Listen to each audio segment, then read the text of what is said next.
Are you looking to refine your sales team and increase your company's revenue? Leading your sales team is an ongoing improvement process.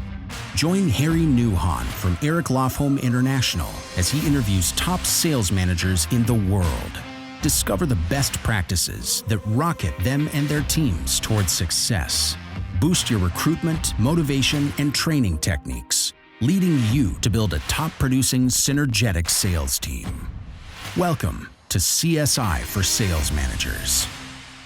All right. Well, hello, everybody. Harry Newhan here with Continuous Sales Improvement for Sales Managers and the Best Practices. Welcome back to our show. Excited to have you here today. And we've got a very special guest today, and we're going to have some fun and get some really wise tips. We got Brian Harding here, and he's all the way on the West Coast in Washington, and we're going to have some fun. So let's go ahead and get started. Brian, thank you so much for taking the time out to join us today. We're excited to have you. What I'd like to do before we get into the business side of things, tell us a little bit about you. Tell us a little about your history, whatever you feel like sharing as far as sales managing and career, family, whatever you want to share with us. So I recently sold my business, my shares of business. I started in 2011 with a couple other guys. We built it up from scratch, just the three of us, to over 50 employees.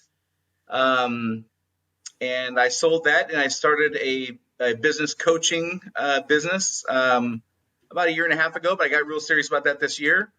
So sold the business, sold our house, bought a condo here in Washington, bought a house down in Arizona. We spend most of our time down there now.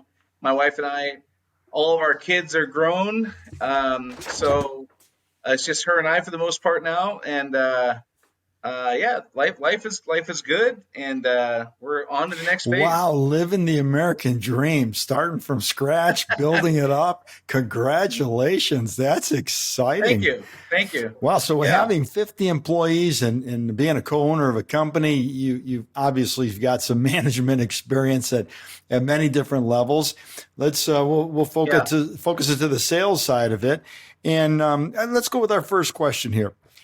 What do you feel growing your business is probably the most important part for you about sales management? So I'll back up a half a step. Before we start our business, I was a general manager of a large company where I had a number of salespeople that reported to me. And I've managed salespeople in different capacities, not only as a business owner, but as a general manager.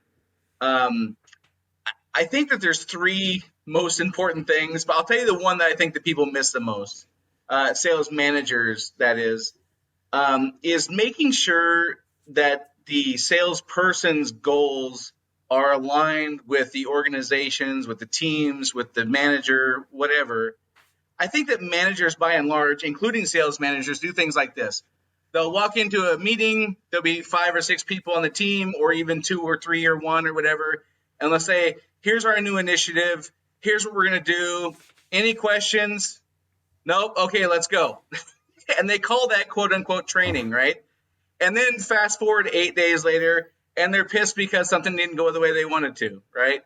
I think that that's really where people, especially in sales management roles, miss the boat, is just that kind of deliver, ask, has everybody got it, and move on without really spending any time to find out, do they understand the initiative?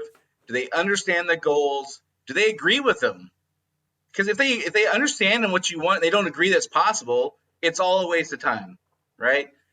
And so I think that may not be the most important thing, but I think that's the thing that most often sales managers completely blow. Yeah, that's a really good one, and it's an important piece to building that trust factor when you're building a company and working with your salespeople.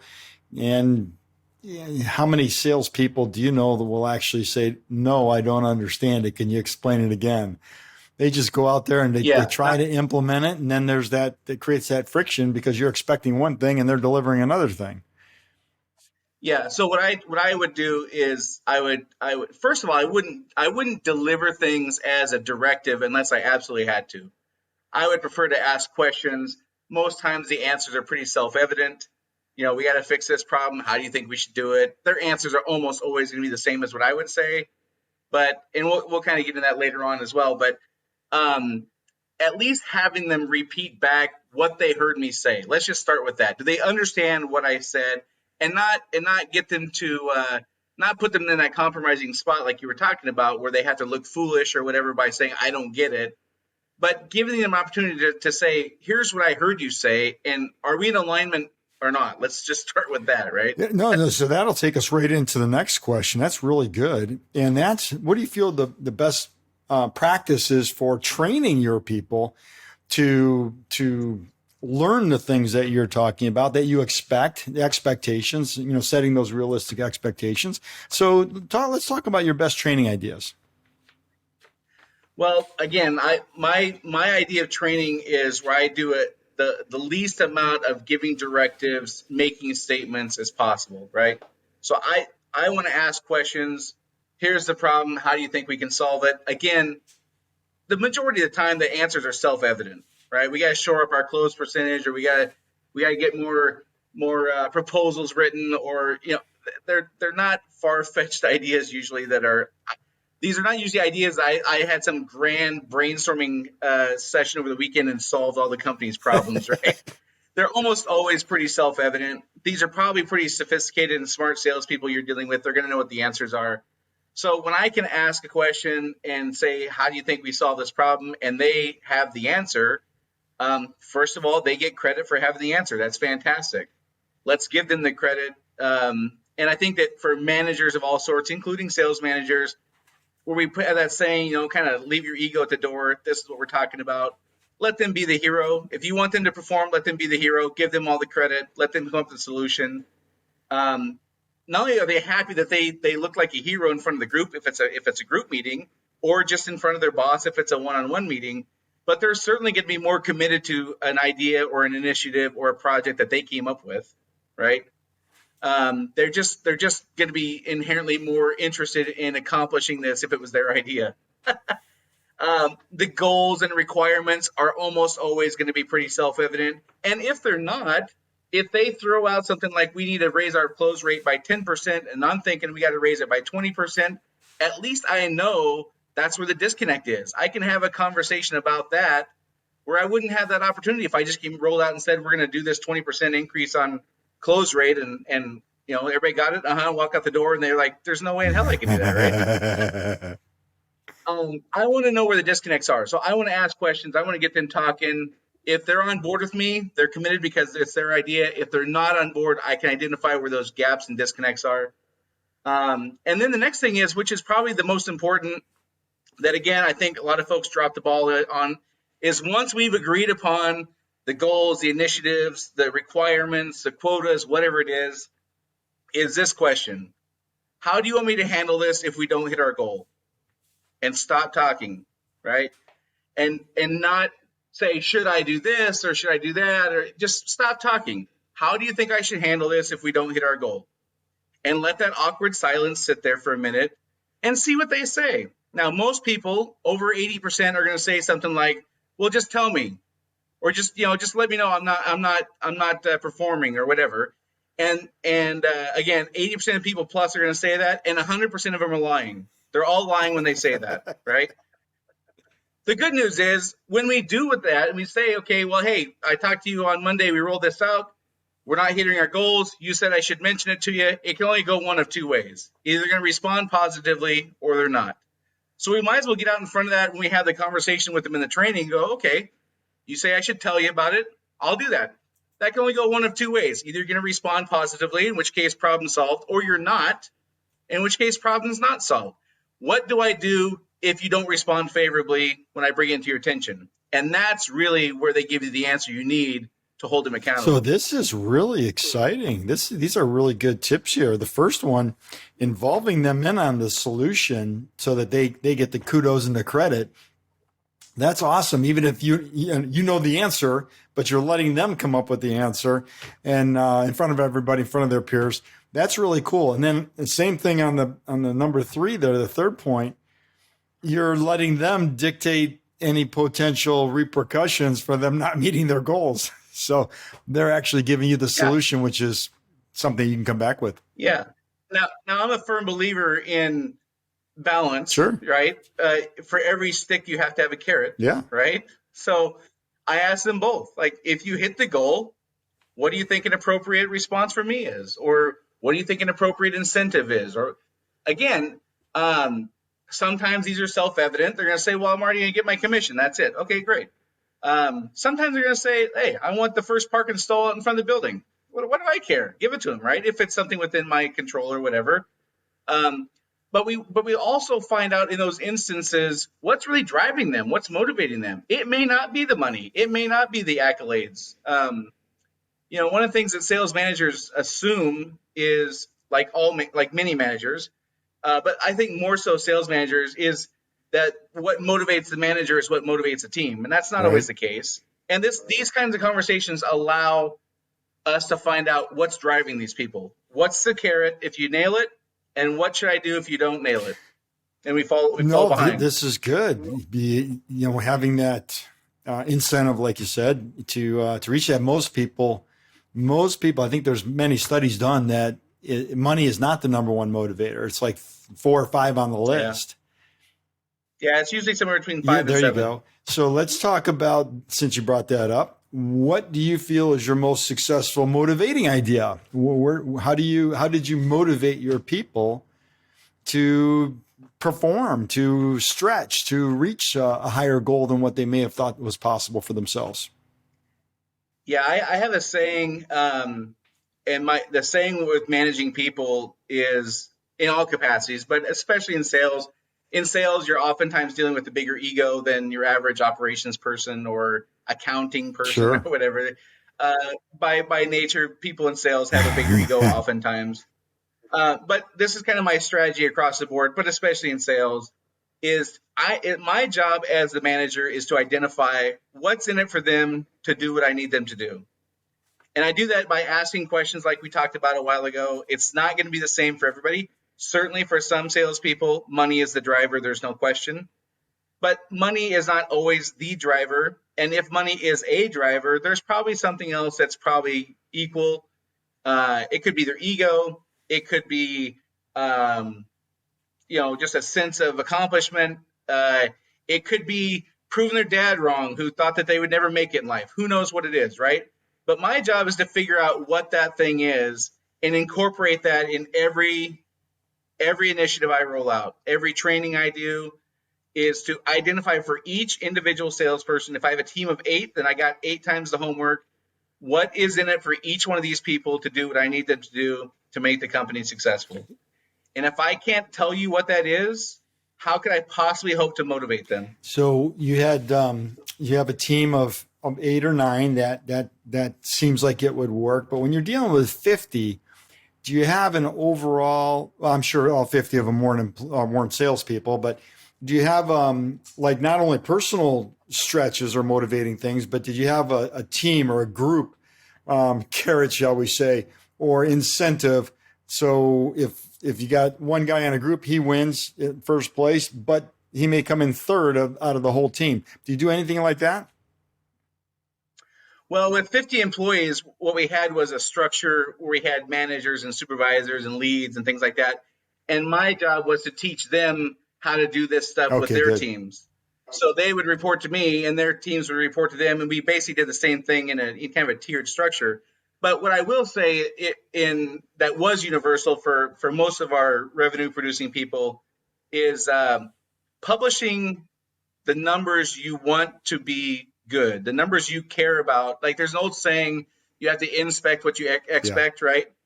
I have found over many years in an industry where people are driven by revenue, performance, and things like that.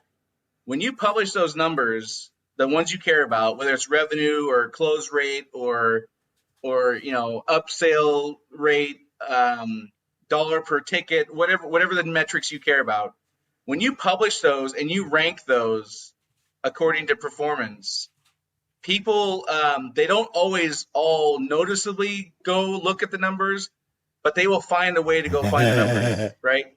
And if you're going to do that, one of the things that is critical, I think, when you ask, like, what's the number one thing, I said there was three. One of those other two is consistently communicating results and expectations, right? So I think that sales managers, again, more than most managers, fall into these habits of when things are not going well, we're on people. We need performance. We need to improve, blah, blah, blah. When things are going well, you don't hear from them for 3 weeks, right? And that inconsistency creates problems. So if you're going to publish numbers, you're going to say, hey, we're going to publish our average ticket and our dollars, our revenue and all that stuff. It's going to be published every Tuesday at noon. Then publish it every Tuesday at noon. So everybody knows when the results are coming out. The time frame that's being measured is consistent. When it's published is consistent. Where it's published is consistent, so that people know what the routine is. That routine helps people in sales positions, especially outside sales positions, because it's so hard, having been an outside salesperson and managing those people. That freedom is like heroin, man. I mean, you get a taste of, I can go watch my kid play t-ball at 3:00 when I got my numbers in good shape. What's my motivation to stay plugged in? If I'm already hitting my numbers and I can kind of do what I want, that kind of routine and consistency, I think, is one of the levers you can pull to keep people engaged. Yeah, no, this is really good, Ryan. Thanks for sharing that. Now, having a team of managers and having a team of salespeople and building it from the ground up, obviously you had some recruiting parameters. What can you share with our audience today as your best recruiting ideas or best recruiting advice to find the right people that will fit in your environment? So here's the number one thing I would tell people when you're recruiting a salesperson. Pick a horse, okay? You're either going to go find a good salesperson and you're going to pay for them, or you're going to go find somebody that you're going to invest time and training into who you can afford. What I see people do many, many times, which frustrates me to no end, is they want to get a well-established, very good salesperson, and then once they get the salesperson interested, now they want to lowball them on the salary or the commission, so they want to get this great salesperson, but they want to make it more affordable, right? Conversely, they'll take a person who has no sales experience, who's going to take a year at least of training, and they'll tell them about $150,000 earning potential, which is completely unreasonable for this person with no skills. Right. They mix those two things. I would say pick a strategy and stick with it. If you're going to hire a top-notch salesperson, do that and pay him. If you're going to hire somebody that you're going to invest and train in, do that and be honest and reasonable about the earning potential and not inflate that. And who wants to bring a person on with the promise of making $150,000 a year, and then that person quits after 8 months because they're on pace to make $27,000? What a giant, colossal waste of everybody's time and resources, right? And 6 months or 8 months or whatever of sales opportunity. Right.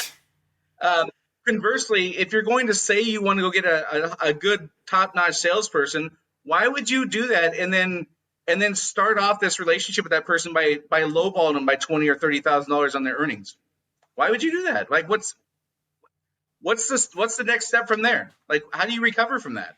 So I would say that for again, this is, when you're talking about recruiting, there's a ton of things that go into it. You could get into personality metrics and you can get into all kinds of stuff. But I think the biggest mistake I see people make is conflating those two strategies, like crossing those two strategies and not being true to one or the other. Okay, now you brought up personality metrics. I hear a lot of things out there in the management space, in the corporate space, and this may not apply to your situation, but what's making a big splash out there are these assessments, sales assessments, personality assessments. There's different kinds. There's different forms. I know some of them specialize in just sales assessments that have nothing to do with personality. It's basically sales ability. Have you ever used those? Do you recommend those? Do you know anything about those or not? Yeah, I've used them, and I think they're great. The only tricky part I would say is, well, there's a couple tricky parts, but one of them is is to use those personality assessments and to go recruit somebody who fits the mold that you create. You first have to create the mold, right? So you have to kind of guess at some of these, unless you have a pool of people who are existing group of people who are very similar in their personality styles, that you can say, well, all of our people who are successful look like this, as far as their personality metrics, then you can easily create that. But if you have a soft-spoken female salesperson in her 60s and a young, hard-driving 24-year-old male salesperson who are getting the same results, how are you going to create a personality assessment that's going to work, right? Some people just have a different ability to communicate, right? So I think that they can work if you can get the metrics dialed in accurately.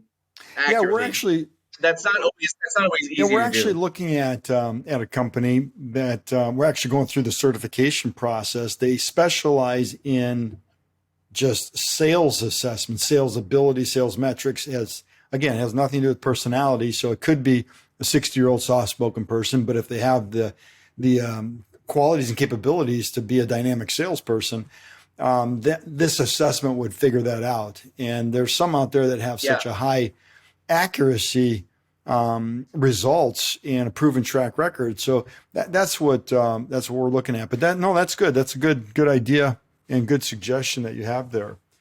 So let's go into this one. Now you touched a little bit on this through several of the points here, but your team's accountability strategy and idea, as far as you're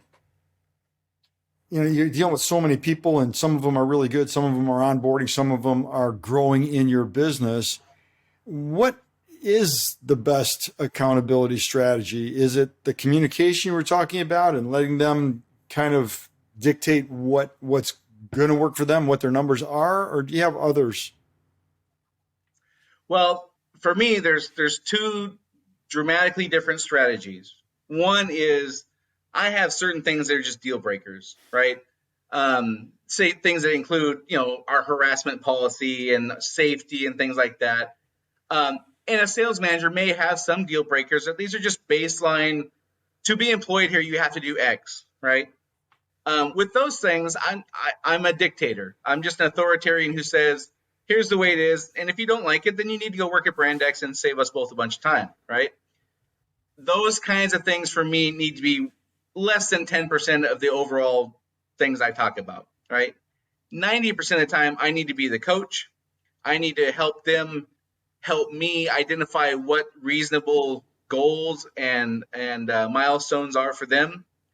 If they're a person I'm training and they're not going to be the same as my top-notch salesperson, okay, well, let's come up with some reasonable goals along the way to get you in line with that top-notch salesperson.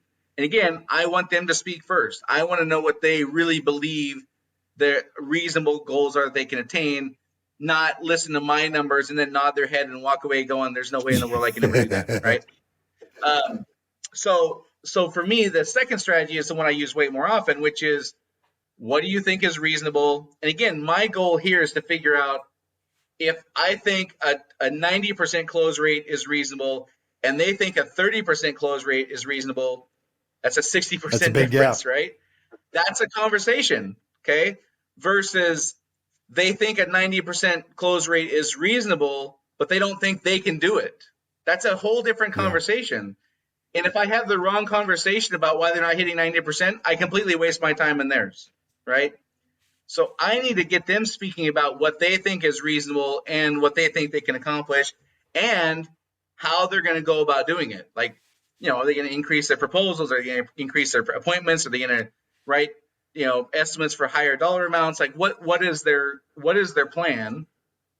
And if they start spelling out a plan to me that I think is completely bogus or not going to work, then that's a conversation I got to have. But I have to know which conversation to have with this person, not keep harping on 90% is the number and you keep missing it. Listen, do I want them to be successful or not? If I want them to be successful, I got to figure out, it's my job to figure out where the disconnect Yeah, it's only is. fair to them, as far as the success part of it. Of course, you want them to be successful, and they need to know that. Yeah, my two pet Yeah, peeves are two of my pet peeves. One of them is don't lie to me, and certainly right. don't lie to yourself. And the other one is Yeah, do what you tell me you're going to do. If you don't think you can do it, yeah, don't tell me you're going to do it. And that's, like you said, yeah. it's another conversation. Let's figure out how we can get it done or how we can manage it to work up to that level. So those are good ones. I agree with you 100%. Like, especially in the don't lie to me. However, I think that many times managers, including sales managers, put their employees in a situation where they don't have a choice but to lie. Yeah, yeah, The manager walks in and says, "Here's what we're going to do." My boss says that. Maybe I'm the manager. I'm saying I don't even agree with it, but my boss says we're going to do this. Here's the initiative we're rolling out. Anybody got any questions? No, no, I'm good. Now, if they say they have questions and they say that they don't believe this thing, they would be honest, yeah. but they would be jeopardizing their employment or jeopardizing security or whatever. Or they lie and nod their head and say, "Yep, I got it, moving along." And we kind of paint them into a corner where they have to lie sometimes. I think by rolling these things out as directives and not even asking their thoughts on Yeah, things. that creates a toxic environment that it will continue to go downhill in a hurry. So I Yeah. agree with you. And I think that I'm using examples like big grandiose initiatives and things like that. These are small day-to-day conversations. Also, we're doing our weekly recap or daily if you do it. If their target is 40% and they're at 27, um, we have a choice. We can either say you need to get up over 40% and be an authoritarian, or we can ask them what they think they can do to get from 27 to 40. And if we develop that relationship where they can be honest with us, they might actually one day say, "I don't know. I don't know where I'm missing the boat." And now, as a sales manager, I have a chance to help them where I don't have that opportunity if I'm just giving them directives and barking Yeah, you orders got at to them all have the a daily time. pulse on your business, otherwise it'll fall apart on you. So good job there. Yeah. Let's roll into the next question here. We just got a couple more. This may be the last one, but how about continuing education? As far as real estate has continuing education. You have to go through mortgage brokers, legal people have to do that. Do you offer or recommend or suggest, or in the environment that you were in, that your people go to classes to continually be updated on any new things that are coming out, or is there a Con Ed that works for your people? Do you recommend those things? Here's why I ask, Well, I think because that, we're believe the name of this podcast is continuous sales improvement for sales managers. yeah. So we believe that if you're working on your skills on a continuous basis, it's predictable that you'll get better and better and better. So do you have any kind of did you have any kind of a system in place for that? Yeah, so we had continuing education in a technical aspect, which was not really applicable to sales. What we did is we kind of developed our primary functions, is what we called them, and we just drilled those things all the time in kind of a modified role playing thing. I think that one of the things that salespeople and sales managers need reminders on all the time is to learn to only speak in the customer's language and not. It's so easy for us to turn the conversation into what we think we're experts in that they should care about and lose sight of the problem that they came to us that they have that they want us to Yep. help solve. Those are not the same No. things, right? And without practice and without reminders, we did it weekly, monthly, strong reminders like, here's their question. Here, what's your response? Like I would just like impromptu point at somebody. Here's the question. How do you respond? And we would drill responding in a language they would use, not our technical So you jargon. kept it all in And house. I, yeah, that the sales training we did. Again, the continuing education stuff that was outside, and that was all technical stuff that wasn't really sales driven. But the sales stuff we kept in house. To be completely honest with you, I didn't trust anybody to do that with our team. I didn't think anybody really understood our customers' needs and language as well as we did, to be honest with you. Um, so we drilled it every single week. I mean, we would go around the room and just like here's the question: how do you respond? And if they started going down the road of technical speak and and industry jargon that made us sound like really awesome, but didn't really address the customer's concern, then we stopped and we had to, Yeah, we had no, to practice some more. that's good. In one of my previous lives and businesses, I did what you're talking about. Every single week we had a team meeting, and then every day we got together for 15 minutes just to take care of anything before we sent our guys out. And it was extremely ultra successful. And so I agree in a lot of ways to constantly, because it might be one thing here, it might be one thing there, part of the script, part of the language, like you're talking about, understanding the customer's language. And sometimes you just got to shut up and listen. And you got to teach that. It's amazing. We got to teach it because salespeople love to talk. And when you tell them to shut up and listen, sometimes that just doesn't resonate with them. So it's so funny. I'm working on a book, and one of the things I'm writing about is as a sales manager, doing ride-alongs with outside salespeople and watching the sale happen and then the sale not happen as they just continue they talk talking themselves right out of the sale. Yeah, and one of the things that I used to tell the people I would ride with was at a certain point, you're not making it better, you're making it different. And once you start making it different and you're no longer making it better, the sale is gone. The client they get confused, and it gets too complicated for what they wanted to do. Okay. Yeah. Well, and sometimes they flat out contradict themselves because they talk so long. They just say, yeah. So learning how to shut up is one of the great arts in sales. It really no is. That's awesome. So here's the last question for you today. We're almost done. Any additional last thoughts for best practices overall that you could share with our listeners here in sales management? I think that, again, I'm a big believer in motivating people by identifying what's in it for them. And I think especially nowadays, we've heard lots of talk about millennials and this and that. It's important for us to understand that these drivers evolve and they change, and there's no such thing as now I have it figured out. It's going to change all the time, and so it's important for us to be asking and investigating all the time, having this dialogue with people, even young people. Millennials are very community oriented, right? Yeah. They're not. In the 80s, it was hard charging Wall Street. I'm the number one. The Ford truck pulling the Chevy up the log hill with the Dodge in the back of the. Remember that? Like all horsepower and torque, and we're number one. And now Subarus are made with love, right? Like the language and what drives people and what motivates people is completely different. And I think it's just important for us to recognize that this is an evolving thing, that no one person has the right answer. And even a millennial, when they're young, with no family yet, what drives them is going to change. Like once they have a family and a mortgage, now money might be a bigger factor. And just being tuned into keeping that conversation going, so it's not a one and done.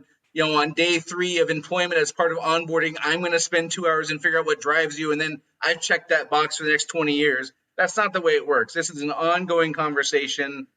And I always implore managers to be asking themselves at all times, what's in it for this employee to do what I need him to do? And if I can't answer that question, good luck to you. This is a great way to segue into closing our session here today, because what you're talking about is staying current. And if the managers aren't staying current, and that's why continuous sales improvement is so important, because you're right, it doesn't end. And if you end, it gets stale, because what works today or what worked 10 years ago doesn't work today, and because the environment's changed. So staying current, and it validates why we're doing this show here today, to get this information out to the new people coming up, to create better practices and best practices in managing their salespeople, managing their sales teams, and managing their sales managers. So this is awesome. Yeah. Brian, I can't thank you enough for joining us today.